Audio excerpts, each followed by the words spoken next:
The side-blown flute is also known as a transverse flute. It's the same thing as a Renaissance flute. It's basically the predecessor of the modern silver flute. They've been around a long time.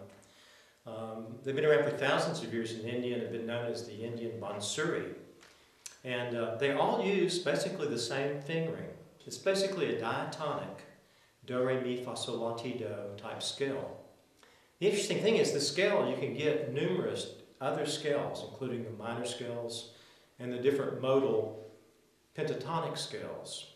What we want to do is pick it up with no fingers on the holes. And we want to bring it up to the mouth and rest it on the lower lip. You're actually going to be blowing the air right across this sharp edge. Now, the lower lip, the flute must be pressed up against the lower lip, and the solid stream of air is coming out, and this edge is actually cutting that airstream in half. That's causing a vibration of molecules in the flute. The sound wave is going to vibrate to the first open hole, this distance from here to here in this case. The reason we have you start with all fingers off the holes is because you must be able to get the sound clearly before you start adding other notes. So let's pick it up, no fingers on the hole. You might want to use a mirror, because often I see people that want to learn it and they pick it up and they're blowing and they're not blowing across the edge. So the mirror would help you adjust the flute left and right. So again, let's turn the flute straight up, blowhole straight up. This is the head of the flute.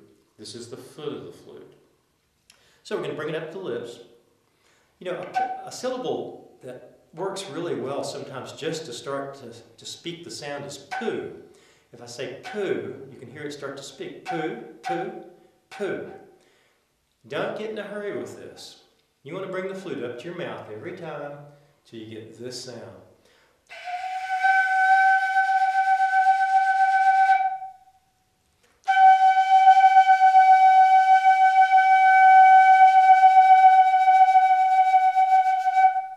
If you don't get any sound, you want to again check and make sure the lower lip is pressed up against the flute.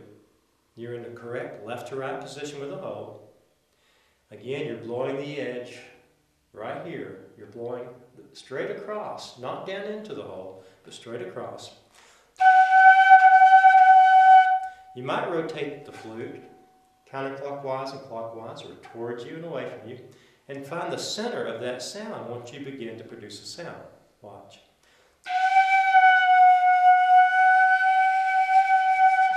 Right in the center.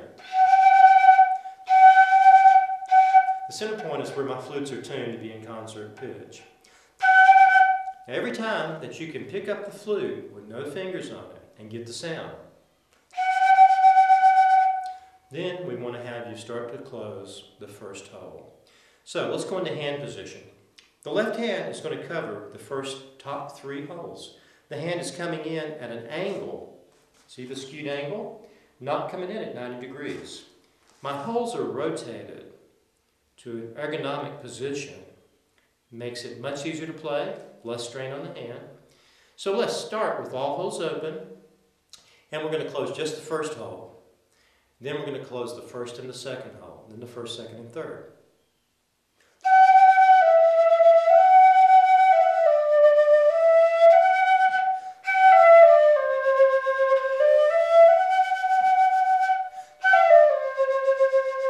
If you can pick the flute up every time, close all the holes. You want to watch for the leaks. If you're not getting a sound, you most likely have a leak. You want to use the pads of the fingers, not the tips of the fingers. The pads are going to cover the hole very well. Again, if you have the tiniest leak, you won't get a sound. If you're having trouble continuing to get the sound, you want to go back to all holes open. Okay, once we can do that, and it's easy, you want to actually become subconscious with it. We're not even thinking about it. You can pick it up, blow it all holes open, then add the left hand. The right hand comes in from the opposite side. We're going to use the index, second finger, and the little finger. Little finger on the lowest hole. Again, let's go back to all holes open, and we're going to walk down that scale. Do, re, mi, fa, sol, la, ti, do. We're going to start at do, ti, la, so, fa, mi, re. We're going to walk down.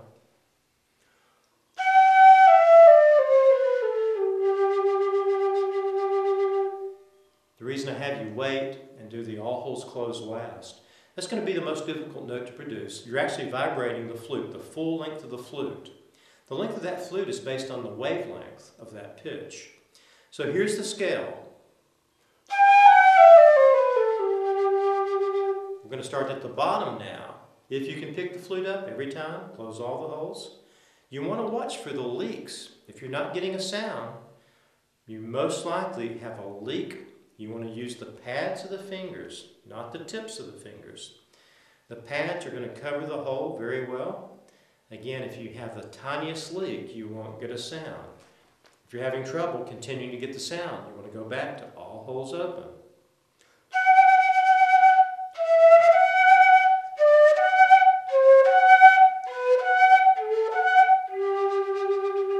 Here's the diatonic scale in G major.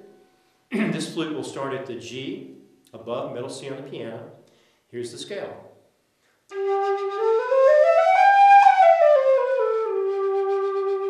You can go up another octave.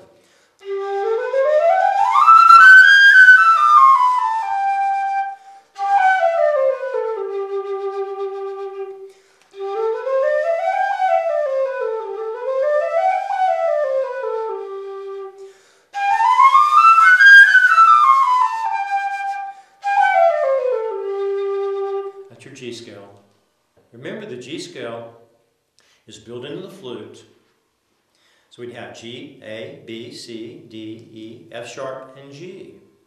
You know, when we get to the top F sharp, you can close all the holes again, or close all the holes except for the top hole, and you'll have the octave G. Let me blow the octave G.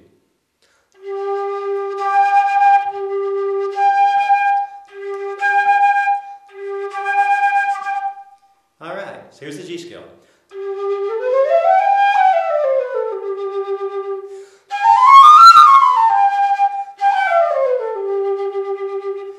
So again, you always want to go back, all holes open on the side-blown flute. And let me play you a little piece. Let's play something everybody knows, say Amazing Grace. We would start with all holes closed, our G note. I'm actually going to play it in C. And technically it's going to be in C pentatonic, C major pentatonic. The pitches are going to be C, D, E, G, A, and C. You know, an Amazing Grace starts on a pickup note. Amaze. So the A in Amazing Grace starts on the G note. I'm going to lift the fingers off. All the right hand comes off for that first perfect fourth from G to C. And from there we're playing in the key of C.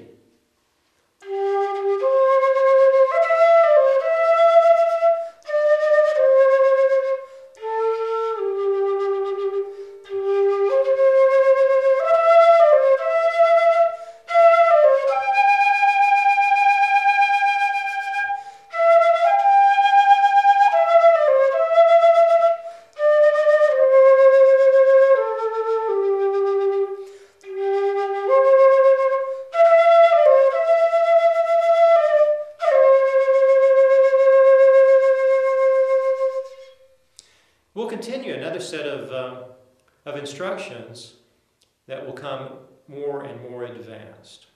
So hopefully now you'll at least be able to start with all holes open and get the sound of the side-blown flute. Not magic, although there is magic in flutes. It's just a matter of learning that technique. You want to always go back to all holes open. Don't even start to use the fingers until every time you pick your flute up, you can get that sound.